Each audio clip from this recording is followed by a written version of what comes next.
in less than 5 minutes. $5 Games presents Middle-earth: Shadow of Mordor. Heads up, this game is filled with gore and violence, and I'm not editing it out for this review, so watch at your own discretion. This game is actually pretty good, and you don't need to know the lore of Lord of the Rings in order to enjoy it. The game starts with the protagonist switching between the present, past, and further past as part of the tutorial, which ends when his son, wife, and himself get brutally murdered by the antagonist. However, his spirit is tied to the land along with a wraith that has lost its memories. The game then opens up to allow you to pursue the storylines in an order of your choice. You can pursue a practically naked goblin-like creature in order to help the wraith regain its memories. You can help human slaves who claim to have met the antagonist and might know where to find him. Or you can plant an insurgent, Ratbag, who will rise the ranks and lure the antagonist's generals out. Yes, his name really is Ratbag. Personally, I find him humorous, but I imagine most will find him a nuisance. Hopefully he survives into the next game without any explanation.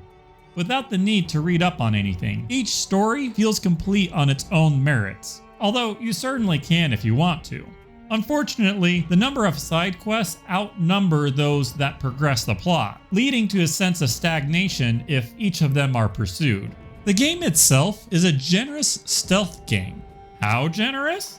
You can go around 2 corners and they'll lose track of you. You can call out to them in a bush and they won't notice you until they're close enough for a sneak kill. Personally, I think they just want it to not be used so badly that they're in denial, and that's what gets them killed in the end. Even when they notice you, you still got a solid 1.5 seconds where you can still sneak kill them because they really want to yell at you before drawing their sword. Not that it matters too much, as you can easily outpower a dozen enemies with your sword or by simply shooting them all in the head. The game gives you so many different ways of handling a situation that it can feel a bit on the easy side of things early on. And near the end of the game, they test your knowledge by simply making elite enemies immune to every option out there except one, which can be a bit tedious. There are abilities you can learn from leveling up, such as instant killing someone from above or instant killing an enemy when your combo reaches 8, both of which are incredibly useful by the way, as well as abilities from story events, such as being able to subjugate orcs, meaning that yes, you can control the entire army and kill them all instantly.